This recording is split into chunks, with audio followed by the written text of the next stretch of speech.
Good morning, students. How are you? I hope all of you will be in good status of health and good rhythm of health. आज हम लोग इस chapter का last part यानी numericals part देखेंगे, जो कि most important as well as interesting part है, जो नॉर्मली डिस्कस नहीं किया जाता है। क्यों नहीं किया जाता है मुझे पता नहीं, बट हम लोग तो करेंगे। क्यों? क्योंकि हम अच्छा पढ़ाते हैं? बिल्कुल नहीं, क्योंकि मेरे बच्चे फ्यूचर डॉक्टर हैं मेरे, है ना। क्योंकि मेरे बच्चे बहुत अच्छे हैं, इसलिए उनको बेस्ट डिलीवर करना हमारा दायित्व बनता है, हमारी रिस्पॉन्सिबिलिटी बनती है ना। और क्योंकि शुरू में मैंने अपने बच्चों को प्रॉमिस किया था कि I am going to give you the best. I will try to give you the best. I'm not the best, but I can try to be the best. I'm not perfect, but I can try to be the perfect, isn't it? Okay. चलिए आज हम लोग 12-13 numericals करेंगे बेटे। अगर आप ये concept समझ गए 12-13 न्यूमेरिकल्स के, तो मैं आपको प्रॉमिस करता हूँ कि इस चैप्टर के सारे न्यूमेरिकल्स आपको बिल्कुल सॉल्व हो जाएंगे। बेटे जब भी इस चैप्टर से न्यूमेरिकल्स आए तो दो चीज पे ध्यान रखना है। क्या? कि जिस सेल का प्लॉइडी पूछ रहा है उसका प्लॉइडी क्या है ना। तो n जब आप निकाल लेंगे, जल्दी से n निकालना है। ओके, तो अगर आप n निकाल लेंगे तो आपका आंसर आ जाएगा। ओके, तो चलिए हम लोग अटेम्प्ट करते हैं फर्स्ट क्वेश्चन। फर्स्ट क्वेश्चन कहता है कि इंडोस्पर्म सेल, देखिए इंडोस्पर्म सेल है यानी ट्रिप्लॉइड है, एकदम शुरू से ध्यान रखना है। Endosperm cell of an angiosperm has 24 chromosome. कहता है भाई कि एक एंजियोस्पर्मिक प्लांट है, उनका जो इंडोस्पर्मिक सेल है वो कितना क्रोमोसोम है उनके पास? 24। अब क्वेश्चन कह रहा है कि the number of chromosomes in the gametes would be. आइए बेटे, आपको क्या लगता है कि इसका आंसर कौन सा होगा? 8, 16, 24, 48। तो कितना इजी क्वेश्चन है ना बेटे। आइए ना सॉल्व करते हैं हम लोग। इंडोस्पर्म सेल, तो आपका जो इंडोस्पर्म है इसका ये क्या होता है बेटे? ट्रिप्लॉइड होता है। अच्छा, यहां 3n इज इक्वल टू क्या दिया है हम लोग को? वैल्यू 24। तो अगर आप n निकालेंगे, सो n इज इक्वल टू 24/3, तो 8 आ जाएगा। तो n बराबर कितना हो जाएगा? 8। जबकि पूछ किस में रहा है? गैमीट में। तो गैमीट हमेशा क्या होता है? हैप्लॉइड। तो हैप्लॉइड का वैल्यू कितना आ गया? 8 आ गया ना। तो आंसर विल बी व्हाट? 8। अच्छा, next question. The root cell, आपको ना अजीब अजीब तरह घुमाया जाएगा। आपको प्लांट के कोई भी पार्ट पूछ देगा। बेटे आपको 3 ही चीज याद रखना है, प्लीज प्लीज रिमेंबर। ओके, क्या? कि प्लांट में 3 पार्ट हैं मेनली। एक फ्लावर जिसका कि गैमीट हैप्लॉइड होता है, pollen grain haploid, egg haploid, embryo sac यानी female gametophyte haploid, pollen grain यानी मेल गैमेटोफाइट हैप्लॉइड, और पूरा लीफ से लेकर के रूट तक डिप्लॉयड और इंडोस्पर्म ट्रिप्लॉइड। तो 3 ही चीज हुए ना हमारे पास। क्या क्या? हैप्लॉइड, डिप्लॉयड और ट्रिप्लॉइड। तो उसी पे तो सारा न्यूमेरिकल से बेटे हमारा। चले, the root cell of wheat plant, गेहूं के पौधे का जो जड़ सेल है, रूट सेल है, हैज 42 क्रोमोसोम्स, है ना। तो रूट सेल क्या है? प्लॉइडी 2n, यानी 2n इज इक्वल टू 42। अच्छा, what would be the number of chromosomes in the synergids and pollen grain? आइए देख लें, यह भी बहुत इजी है। क्या कहता है बेटे कि जो रूट सेल हैं, आपके हिसाब से कौन सा आंसर होना चाहिए? कौन सा? 21, 7, 28, 14, है ना। तो ये नहीं करना है राम राम राम राम राम चौथा, है ना। ये तुक्का मार नहीं करना है, नहीं तो नेगेटिव मार्किंग में फंस जाएंगे। और आपके जैसे मेडिकल एस्पायरेंट्स जो हैं बहुत बहुत प्रीशियस है मेरे लिए, और इनको मुझे बहुत अच्छे से लेके चलना है, बहुत अच्छे से। ओके बेटे, तो रूट सेल का प्लॉइडी क्या है बच्चों मेरा? 2n, ये हमें पता है। अच्छा, कितना है क्रोमोसोम इनके पास? 2n is equal to 42. So n is equal to what? तो 42 बाय, बोलो 42 बाय क्या? 2. तो इसको अगर आप कटाएंगे तो कितना होगा? 21. तो n बराबर वैल्यू कितना आ गया बेटे? 21 आ गया ना. अच्छा, अब सिनर्जिड का प्लॉइडी क्या होता है? अरे भाई, जब पूरे एम्ब्रायो सैक का ही, फीमेल गैमेटोफाइट का ही प्लॉइडी हैप्लॉइड होता है, तो सिनर्जिड भी तो हैप्लॉइड ही होगा ना. पॉलन ग्रेन का भी प्लॉइडी क्या होता है? हैप्लॉइड. यानी सिनर्जिड में भी 21 और पॉलन ग्रेन में भी 21. तो आपका आंसर क्या होगा बेटे? ए ना, 21 ना. नहीं, इंटरेस्टिंग है. ओके, बहुत इजी है, बहुत इजी है. थर्ड क्वेश्चन बेहतरीन है, इसीलिए मैंने पिक किया. और बेटे, हम जो अभी 12-13 क्वेश्चन करेंगे, फिर वही कहूंगा कि सारे क्वेश्चन किसी ना किसी एआईपीएमटीज में आए हुए हैं. और आपके पास वेरियस क्वेश्चंस बैंक होंगे. आप प्लीज उलट के देखिएगा. ऐसा कोई ईयर नहीं है जिसमें कि एक ना एक न्यूमेरिकल्स इस चैप्टर से न आया हो. जरूर आता है. बहुत इजी है. अगर बच्चों का कॉन्सेप्ट क्लियर है, जैसा मैंने शुरू से आपका किया है, तो हर न्यूमेरिकल्स बन जाएंगे आपसे. ओके, आइए बेटा, थर्ड मोस्ट इंपॉर्टेंट है. ये अगर आप बना देंगे तो फिर हम मतलब आपको चॉकलेट खिलाएंगे. ओके, तो देखिए, a diploid female plant, be careful, a diploid female plant and a tetraploid male plant, यानी फीमेल प्लांट का प्लॉइडी क्या है? डिप्लॉइड, यानी 2n, और मेल प्लांट का प्लॉइडी क्या है? 4n. टेट्रा मतलब 4. आर क्रॉस्ड, क्रॉस करवा दिया गया. The ploidy of endosperm shall be, यानी कहता है जब क्रॉस करवाएंगे तो फिर इनका जो इंडोस्पर्म बनेगा, उनका प्लॉइडी क्या होगा? है, देखिए ना क्या होगा. ऐसे समझिए बेटे. अच्छा, आपके हिसाब से कौन सा होना चाहिए? Diploid, triploid, tetraploid, pentaploid? आइए ना, निकालते हैं, है ना. ऐसे तो तुक्का नहीं मारना हम लोगों ने. सबसे पहले फीमेल प्लांट. बेटा मान लीजिए ये हमारा फीमेल प्लांट है, ये फीमेल प्लांट है, ए मैंने लिया, और इधर हमारा मेल प्लांट है. ओके, ये मैंने बी लिया. जो ए प्लांट है हमारा, ये मेल है और ये डिप्लॉयड है. बहुत खुशी की बात है भाई. और जो फीमेल प्लांट है हमारा, ये फीमेल माना हमने, और इसका प्लॉइडी क्या दिया है क्वेश्चन में? 4n. नहीं, अच्छा. अब बेटे, जब इसका गैमीट बनेगा, तो गैमीट तो हमेशा मेयोसिस होता है, तो जब गैमीट बनेगा, मेल गैमीट, तो उसका प्लॉइडी क्या होगा? मेल गैमीट का प्लॉइडी क्या होगा? n होगा ना. और जब फीमेल गैमीट बनेगा, तो गैमीट तो हमेशा हैप्लॉइड होते हैं ना, तो 4n का हैप्लॉइड क्या हो जाएगा? 2n हो जाएगा. यानी फीमेल गैमीट का प्लॉइडी 2n, मेल गैमीट का प्लॉइडी यहां पे n. अच्छा बेटे, अब जब ये दोनों फ्यूज करेंगे तो क्या बन जाएगा? जाइगोट. लेकिन जाइगोट का प्लॉइडी यहां क्या हो जाएगा? n प्लस 2n, यानी 3n. तो जाइगोट आपका बन चुका है 3n, राइट. मेल गैमीट का प्लॉइडी क्या है यहां पे? n. अरे है ना भाई. अरे देखो ना, a diploid female plant. Oh sorry, मैं उल्टा कर गया ना. डिप्लॉयड फीमेल था, मेल. अच्छा कोई बात नहीं, फिर से कर लेते हैं. वेट आपको बताना चाहिए था. खैर कोई बात नहीं, फिर से कर लेते हैं बेटे.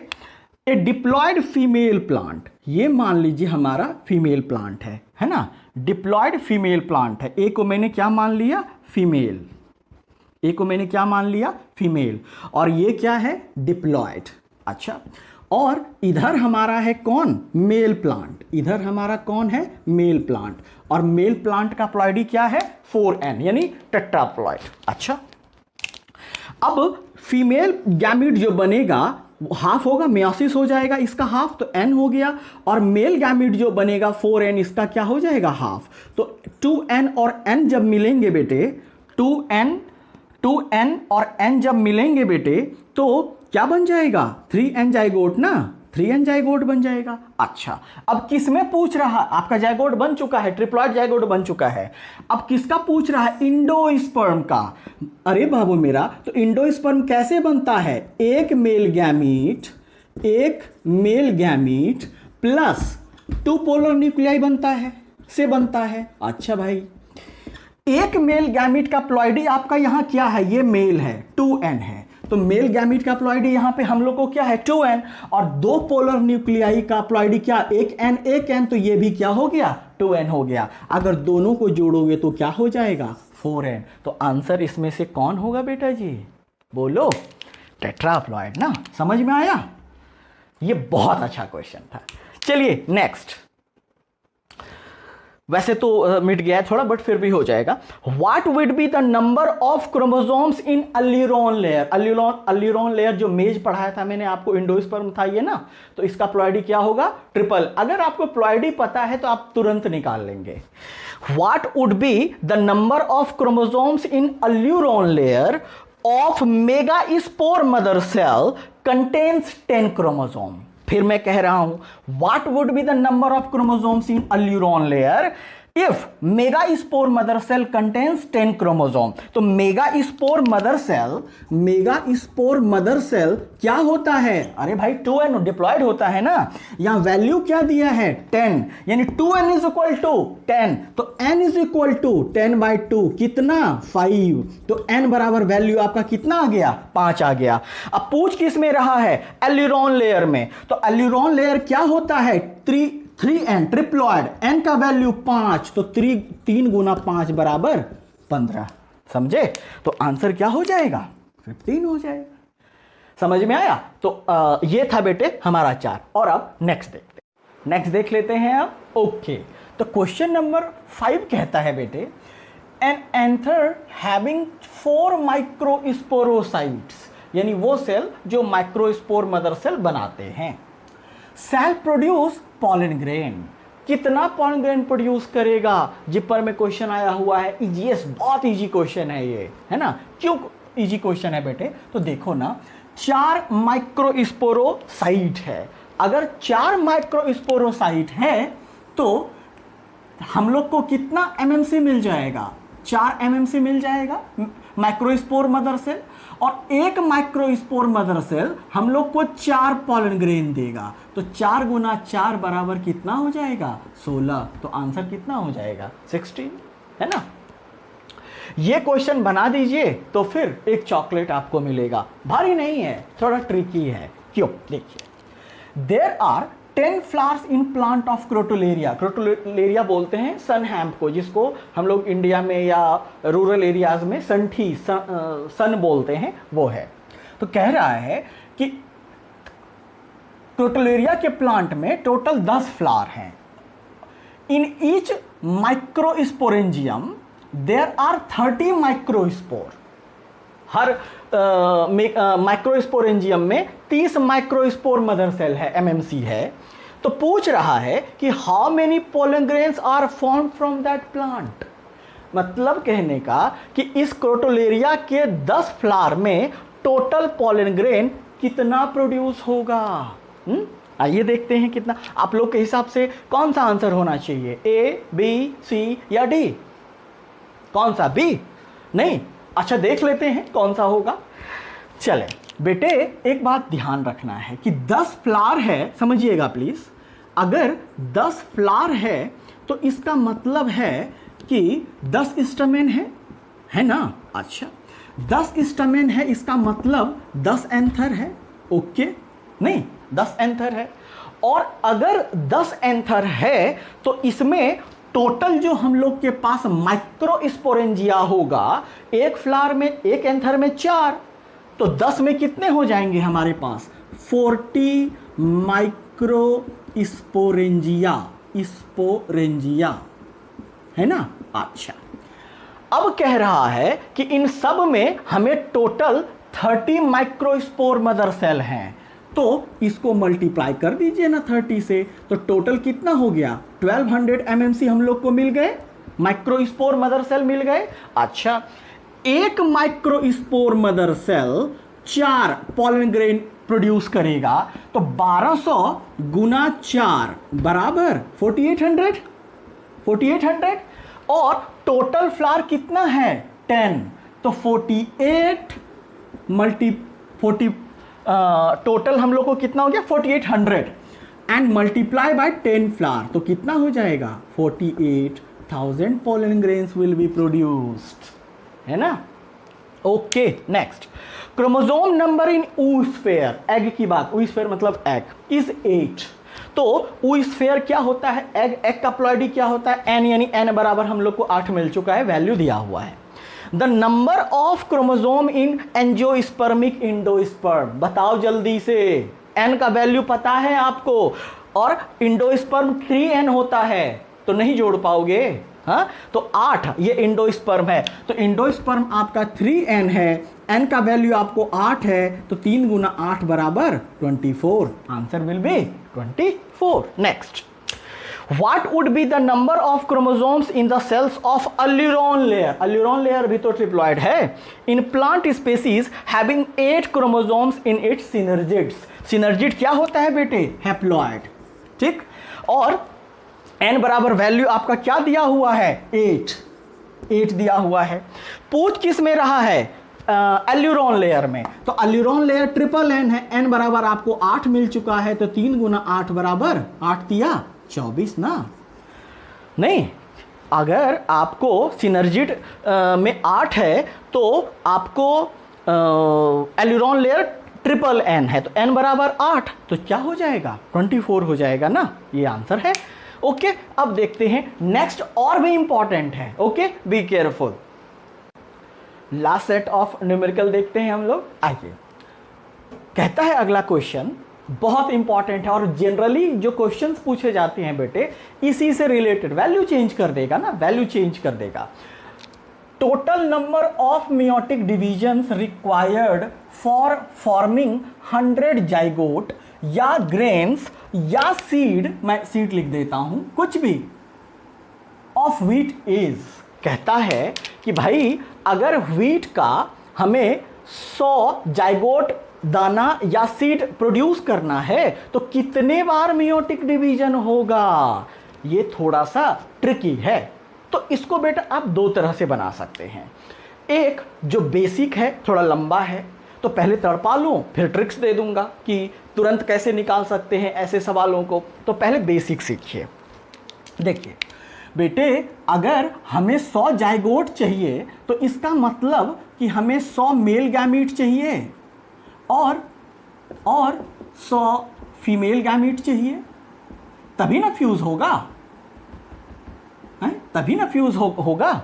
अच्छा, अब पूछ रहा है क्या, कितने बार मियोटिक डिवीजन होगा। अब बेटे 100 मेल गैमीट अगर बनता है तो एक microspore mother cell 4 pollen grain बनाता है, तो ये कितनी बार मियोटिक डिवीजन करेगा, 25 बार करेगा। अच्छा, लेकिन अगर 100 फीमेल गैमीट बनाना है तो एक मेगा स्पोर मदर सेल जब मियोसिस करता है तो 4 मेगा स्पोर बनते हैं, लेकिन 3 तो मर जाते हैं ना, तो एक ही गैमीट बनेगा ना, तो इनको कितना बार करना होगा, 100 बार करना होगा। अरे भाई 3 मर जाते हैं ना, एक ही बनता है, तो जब एक बार मियोसिस करके एक गैमीट बनेगा तो 100 बार मियोसिस करके 100 फीमेल गैमीट बनेगा, तो 100 प्लस 25 बराबर कितना हो जाएगा, 125 टाइम्स मियोसिस करेगा। लेकिन ऐसे सवालों को इतना टाइम हम नहीं लगाएंगे। एक फॉर्मूला देता हूं, ट्रिक देता हूं, क्या, x प्लस एक्स बाय 4, जहां x जो है ये नंबर ऑफ जाइगोट है या सीड है या ग्रेन है, कुछ भी कह लीजिए आप, ठीक। x प्लस एक्स बाय 4, अब पूछ रहा है 100, तो x बराबर 100 प्लस फिर से x यानी 100 बाय 4, 4 को कटाएंगे 25 से तो 25 चौक 100, 100 प्लस 25 कितना हो गया, 125 हो गया। अब इसी पे मान लो यहां पूछ दे कि 400 ग्रेन्स चाहिए, तो आप तो निकाल सकते हो ना बेटे उस फॉर्मूले से, है ना, कितना इजी है। चलें आगे, तो आंसर कौन हो गया इसका, C. Next question, number of male gametes, number of male gamete पूछ रहा है, formed by 16 microspore mother cell. कह रहा है कि अगर 16 माइक्रोस्पोर मदर सेल हैं आपके पास तो उससे मेल गैमीट कितना प्रोड्यूस होगा। बेटा जी अगर आपके पास 16 MMC है, माइक्रोस्पोर मदर सेल है आपके पास, तो पॉलन ग्रेन कितना आ जाएगा। तो 1 MMC 4 पॉलन ग्रेन प्रोड्यूस करता है, तो गुना 4 तो 64 पॉलन ग्रेन हो गए। अब पूछ रहा है मेल गैमीट, तो एक पॉलन ग्रेन कितने मेल गैमीट प्रोड्यूस करता है, 2 ना। अरे भाई जेनेटिव सेल माइटोसिस करके 2 मेल गैमीट बनाता है, तो 64 × 2 इज इक्वल टू क्या, 128। तो देखिए 128 ये रहा बी, तो आंसर कौन होगा, बी। चलें next, what is correct when chromosome number in leaf cells. Leaf cell है, लीफ है भैया, वेजिटेटिव पार्ट है, 2n होता है हमेशा। Of an angiosperm is 22। पूछ रहा है कि नीचे दिए गए 4 ऑप्शन में कौन करेक्ट है अगर लीफ का जो क्रोमोसोम नंबर है वो 22 है, मतलब 2n इज इक्वल टू 22 है। क्या 44 इन स्टेम सेल होगा। अब देखो ना, जब 2n ऑलरेडी लीफ सेल है 22, तो स्टेम सेल भी तो 2n होता है, नहीं हो सकता, ये 22 होगा स्टेम सेल में। 44 इन इम्ब्रायो, अरे भैया इम्ब्रायो कहां से 44 हो जाएगा, 22 ही होगा। 22 इन गैमीट्स, तो 2n इज इक्वल टू 22 है, तो 22 कहां से हो जाएगा, है ना। तो n होता है ना गैमीट, तो 2n is equal to 22, n is equal to what, 11 ना। तो क्या होना चाहिए, 11 इन गैमीट्स, ये सही है। Next and the last most important, ये वाला कई बार पूछा गया है। इन अ ग्राफ्टेड प्लांट, जब आप आर्टिफिशियल रिप्रोडक्शन करवा रहे थे, कटिंग वगैरह ग्राफ्टिंग करवा रहे थे, in a grafted plant stock has 48 chromosomes, okay, while scion has 24 chromosome. scion के पास 24 क्रोमोसोम है। then the chromosome number for root cells and eggs are, इसको मैं अच्छे से समझाता हूं बेटे ऊपर, ओके इसको मैं अच्छे से समझाता हूं क्योंकि लास्ट वाला सबसे ज्यादा इंपॉर्टेंट है। आइए समझिए, कह रहा है कि इन अ ग्राफ्टेड प्लांट, तो देखिए ना ये हमारा जमीन है, सॉरी ये हमारा जमीन है और यहाँ हमारे रूट्स हैं, ओके रूट्स हैं। ये कौन सा पार्ट है बेटा, हमारा स्टॉक। और ये कौन सा टाइप होता है, वाइल्ड टाइप होता है। यानी यहाँ हमारे पास स्ट्रॉन्ग रूट सिस्टम है। और क्यों, क्योंकि आपको मैंने बताया था कि जो वाइल्ड टाइप वैरायटी का स्टॉक यानी रूट होता है वो क्या होता है, रोगों से लड़ने की क्षमता इसमें ज़्यादा होता है ना। ये आपका रूट पार्ट था, यानी इसको आप क्या बोल दिए बेटा जी, स्टॉक। अब कहता है स्टॉक के पास कितना क्रोमोसोम है, 48, यानी ये 2n होता है, तो 2n इज इक्वल टू हमारे पास कितना है, इधर 48 है। अच्छा अब हम इधर लगाते हैं सायोन, तो सायोन जो होता है बेटा हमारा, सायोन जो होता है ये कौन है, सायोन। और सायोन जो होता है इसमें क्या होंगे, फ्रूट यानी फ्लावर होंगे यहाँ पे, यानी यहाँ पे क्या होंगे, फ्लावर, और यहाँ हमारा क्या बन जाएगा, फ्रूट। अच्छा तो 2 मेन फंक्शन हो गए, इसका फंक्शन हो गया रोगों से लड़ने की क्षमता, इसका हो गया फ्रूट। अच्छा अरे फ्रूट रूट में नहीं होगा ना, जब भी होगा तो 7 पार्ट में होगा। अच्छा इनके पास कितना क्रोमोसोम है, 24। इनके पास कितना क्रोमोसोम है, 2n इज इक्वल टू, नहीं इनके पास कितना है, 7, हाँ तो 2n इज इक्वल टू बोलो 24। अच्छा अब पूछ रहा है कि the chromosome number for root cells. अरे भाई तो रूट सेल्स तो ऑलरेडी 2n है, तो 48 ही होगा। अच्छा और पूछ रहा है एग में, तो यहां क्या बनेगा, एग बनेगा। एग का प्लॉइडी क्या, n, तो इसका आधा कर देंगे तो अरे भाई 2n इज इक्वल टू 24 है ना, हमें n निकालना है, तो 24/2 क्या, 12। तो आंसर क्या होगा, 48 एंड 12। तो देखो कहां है 48 एंड 12, ये रहा 48 एंड 12। समझ में आया। तो ये थे हमारे न्यूमेरिकल्स। अब कुछ देखते हैं स्माइली पॉइंट्स।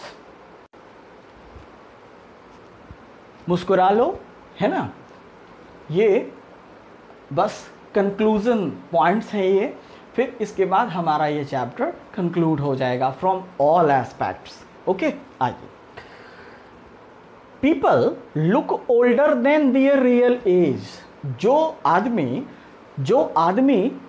हो कम एज का लेकिन दिखता हो बूढ़ा, तो उसको बोलते हैं गेरोमॉर्फिज्म, गेरो मतलब होता है एजिंग, एजिंग प्रोसेस को बोलते हैं, और मॉर्फो मतलब बॉडी, यानी उनका बॉडी कैसा दिख रहा है, बुढ़ा दिख रहा है रियल एज से, तो उसको बोलते हैं geromorphism. Okay, next, study of process of ageing, मतलब ऐसा साइंस जिसमें हम एजिंग यानी बुढ़ापे के प्रोसेस को का अध्ययन करते हैं, उस साइंस को गेरोंटोलॉजी बोलते हैं बेटे। ओके, अच्छा, लार्जेस्ट फ्रूट या सीड है ना, वर्ल्ड का जो सबसे लार्जेस्ट फ्रूट या सीड है वो है लोडोसिया मालदीविका, लोडोसिया मालदीविका। इसको डबल कोकोनट भी बोलते हैं, इसको डबल कोकोनट भी कॉमनली बोलते हैं। और बेटे इनका जो सीड और फ्रूट का वेट होता है ना, वो नॉर्मली 6 kg होता है, 6 kg का सीड या फ्रूट होता है। ओके, स्मॉलेस्ट सीड, सबसे छोटू सीड, ऑर्किड। अच्छा, इरिथ्रिना एक फ्लावर है जिसका नाम है इरिथ्रिना। इस फ्लावर में जो पॉलिनेशन होता है वो गाय माता करती हैं, काऊ करती हैं, और तुम लोग करते हो, वही तो हो तुम लोग, फुदकते रहते हो ना, कभी फुर इधर कभी फुर उधर, है ना। कौन करता है? काऊ एंड स्क्विरल्स। जो फीली में आएगा, बट ये नॉर्मली मैंने बताया आपको। ओके, चले। Father of Indian embryology of plant, Panchanan Maheshwari, बहुत बड़े बॉटनिस्ट थे ये, हमारे इंडिया के बहुत बड़े बॉटनिस्ट थे, है ना। और ये 1904 में जन्म हुआ था पी माहेश्वरी का, और 1966 में ही passed away. Sexual reproduction in flowering plants first studied by Camerarius, कब? 1694 में। जो चैप्टर आज आप पढ़ रहे हो इसका स्टडी 1694 में कैमेरारियस कर चुके थे। Most common type of ovule आपको बताया हुआ है anatropous ovule. 92% of angiosperms contain anatropous ovule, है ना। ये तो कैरेक्टरिस्टिक फीचर है ना बेटे एंजियोस्पर्म्स का, है ना। अच्छा, आपको पता है नेशनल फ्लावर ऑफ इंडिया पता है आपको? कौन? रोज, गुलाब? नहीं, lotus. Okay, national flower of India is lotus. अच्छा, most common type of embryo sac polygonum, नहीं, polygonum type of embryo sac होता है। अच्छा बेटे, अगर आपको कोई पूछेगा कि what do you mean by floriculture, आप स्टडी ऑफ फ्लावर तो आप एंथोलॉजी बोले, लेकिन अगर आपको कोई पूछे कि फ्लोरिकल्चर से आप क्या समझते हैं, तो बेटे प्रोसेस ऑफ कल्टीवेशन, कल्टीवेशन मतलब खेती करना, उगाना, प्रोसेस ऑफ कल्टीवेशन, और क्या? ब्रीडिंग, और क्या? मार्केटिंग, और क्या? Arrangement of flowers is known as floriculture. नहीं, क्या बोला आपने? Process of cultivation, breeding, marketing and arrangement of flower is known as what? Floriculture. अच्छा, अगर आपको कोई पूछ दे what do you mean by horticulture, तो process of cultivation of flower, fruits, nuts in a limited area is known as horticulture. Horticulture में थोड़ा एक लिमिटेड एरिया में सब कुछ उगाया जाता है, कमर्शियल पर्पस से उगाया जाता है, उसको बोलते हैं हॉर्टिकल्चर। ओके, अच्छा, अगर आपको कोई पूछेगा कि tassel of corn cob, corn cob मतलब भुट्टा की बात हो रही है, उसका टेसल क्या है, तो बताया हुआ है, स्टाइल है ना। ओके, तो आई होप कि मैंने आपका हर पॉइंट ऑफ व्यू से ये चैप्टर को अंजाम दे दिया। अगर आपको कोई भी डाउट हो तो आप ज़रूर पूछिएगा, और प्लीज़ आप कम से कम 250 to 300 MCQ बना लीजिएगा। अगर कोई डाउट होए तो don't hesitate to ask me. Okay, और नेक्स्ट सेशन से जो हमारा होगा वो स्टार्ट होगा बेटे 3rd चैप्टर ह्यूमन रिप्रोडक्शन।